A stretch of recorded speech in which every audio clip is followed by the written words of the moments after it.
Vamos entender isso. Suponha que nesta posição já estejamos roqueados e que, neste momento, jogamos o movimento de cavalo em C3.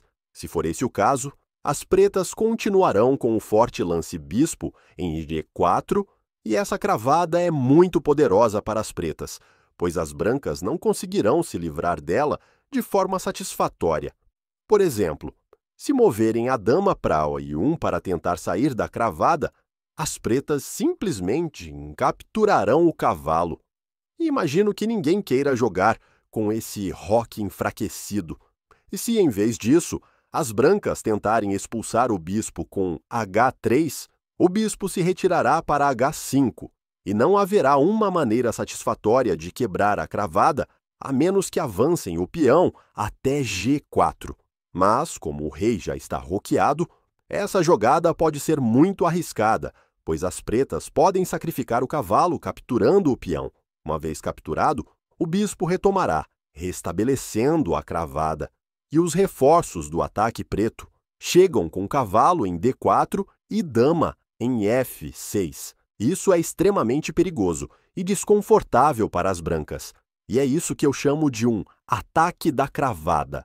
Agora, vamos supor que, em vez de jogar cavalo em C3, as brancas optem por avançar o peão para SaE3. O xadrez é, assim, bastante complexo.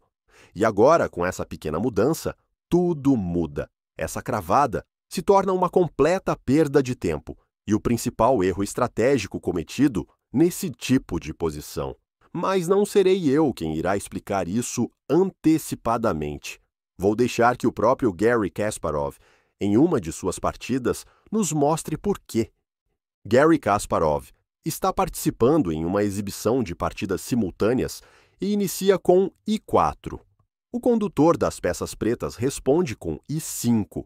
Segue-se o mais típico, cavalo em F3, atacando o peão de E5, que é defendido com cavalo em C6. Após isso, Kasparov desenvolve a abertura italiana com bispo em C4 e as pretas respondem de forma simétrica com bispo em C5. Agora, as brancas continuam com o importante lance C3, tentando conquistar o controle total do centro com D4.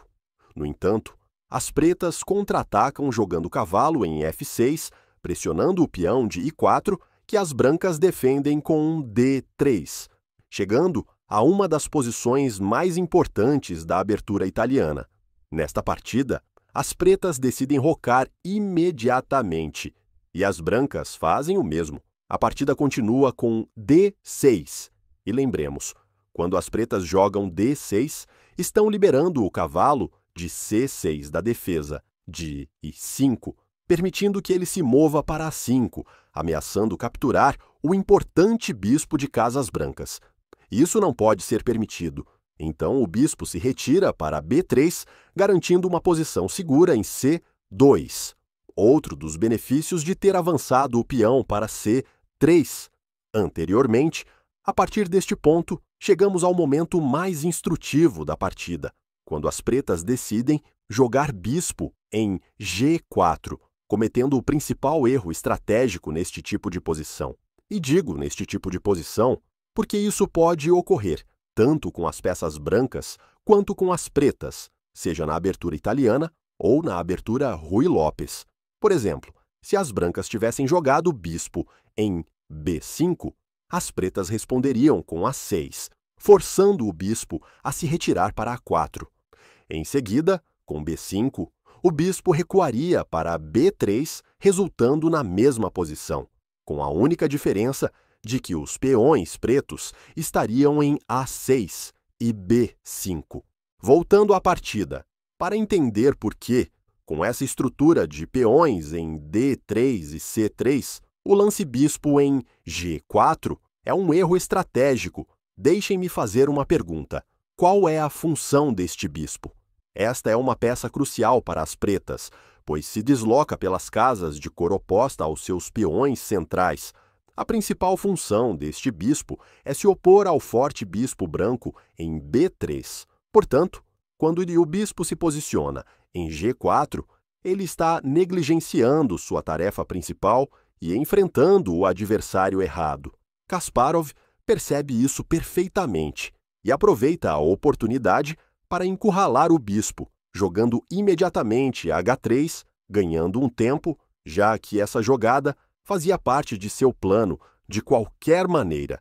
Para as pretas, a melhor opção seria reconhecer o erro e recuar com bispo para D7 ou I6. No entanto, se o bispo foi para G4, é porque as pretas pretendem manter a cravada com bispo em H5. Agora, observemos algo importante. Ao contrário da posição mostrada anteriormente, o peão em C3 impede o cavalo preto de acessar a casa D4, impossibilitando qualquer pressão adicional sobre a cravada. Além disso, a presença do peão em C3 permite que o cavalo branco se desenvolva pela casa D2. E agora, permitam-me fazer uma segunda pergunta. Qual é o plano para este cavalo? Como já sabemos, o plano neste tipo de posição é levar o cavalo até G3, passando por F1. Quando o cavalo alcançar essa casa, ele atacará o bispo e quebrará-se a cravada, ganhando tempos preciosos no processo. Depois disso, a partida continua com as pretas jogando dama em D7. As brancas posicionam sua torre em I1, as pretas jogam torre em I8, o cavalo branco chega a F1, as pretas seguem com o cavalo em D8, e agora o cavalo branco finalmente alcança a casa G3, quebrando a cravada, como mencionamos anteriormente. O bispo em H5 já não pode permanecer mais tempo nessa diagonal. Com isso, as brancas conseguiram se livrar da cravada e executaram seu plano, ganhando tempos valiosos, primeiro ao jogar G3 e, agora, ao trazer o cavalo para G3. Se o bispo ameaçado capturar o cavalo em F3, as pretas entregariam a valiosa dupla de bispos sem nenhuma compensação. Por isso, o bispo busca recuar para G6. Agora, algo muito importante. Quando jogamos essa estrutura de peões, seja na abertura italiana ou na Ruy Lopes, depois de levar o cavalo para G3, o plano de ataque continua da mesma forma que Kasparov demonstrou, levando o cavalo para H4, não com a intenção de capturar o bispo, mas sim com a ideia de invadir a casa F5. A partida segue com as pretas jogando o cavalo em I6, e agora o plano padrão de ataque das brancas continua com dama em F3, uma excelente jogada.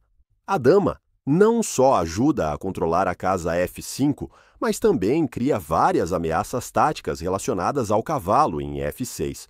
Por exemplo, se nesta posição houvesse um peão preto em H6, as brancas poderiam jogar bispo, captura em H6, e após a captura do bispo, o cavalo ficaria indefeso e poderia ser capturado pela dama.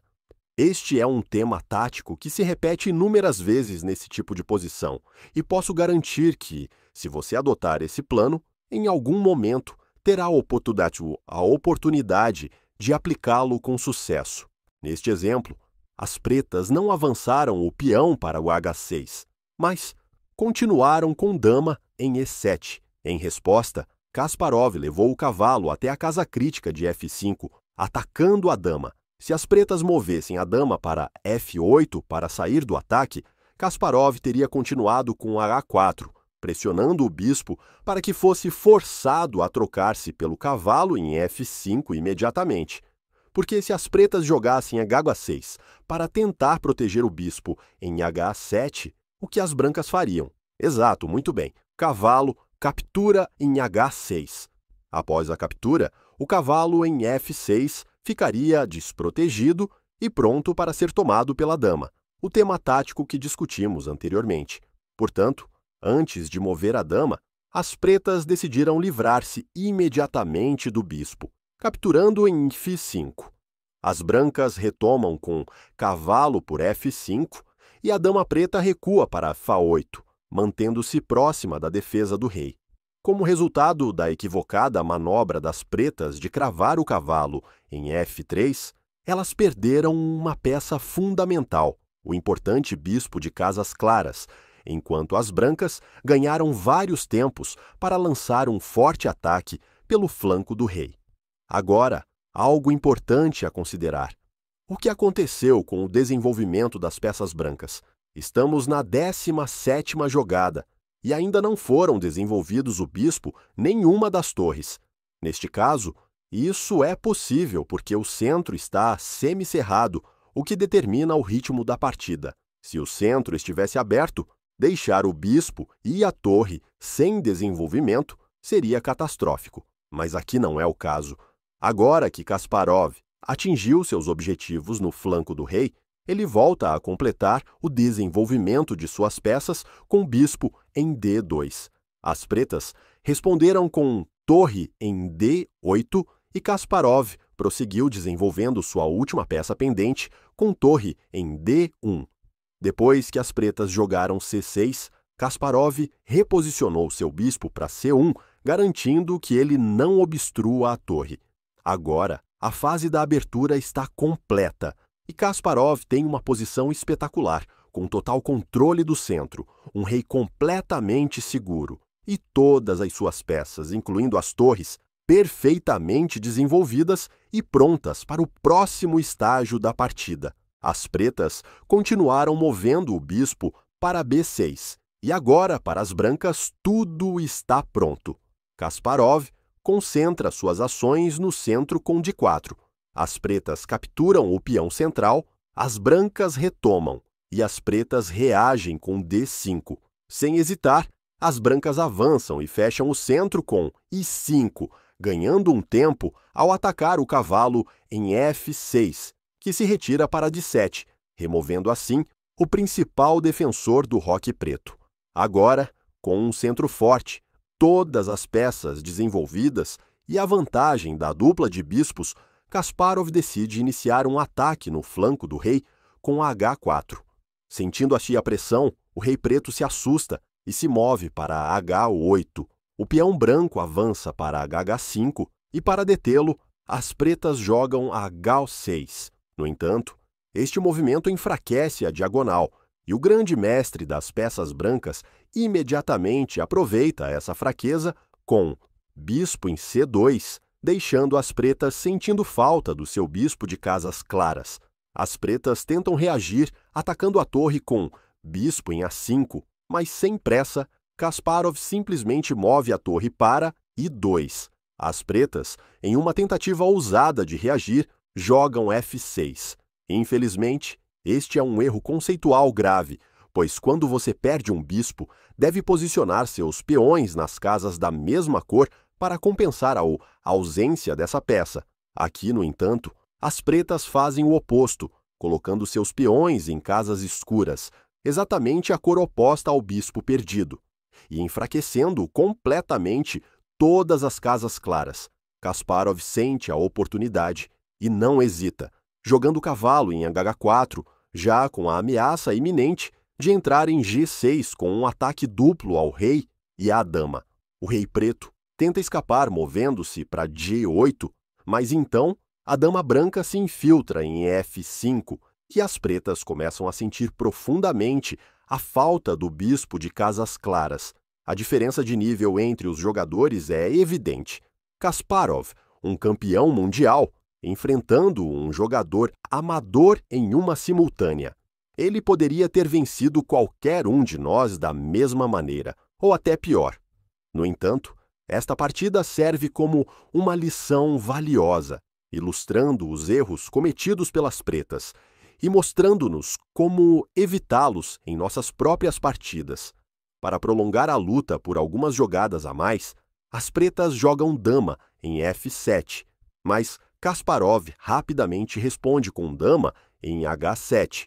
Com poucas opções restantes, o rei preto se move para F8, mas o golpe final vem com um cavalo em 2-7-G6. O rei não tem mais para onde ir e está prestes a ser mate, a menos que as pretas decidam sacrificar a dama com dama toma G6. Após essa captura inevitável, as pretas não tiveram outra opção a não ser abandonar a partida. Não se esqueçam de se inscrever para apoiar o canal e ajudar a trazer mais vídeos. Espero que tenham gostado.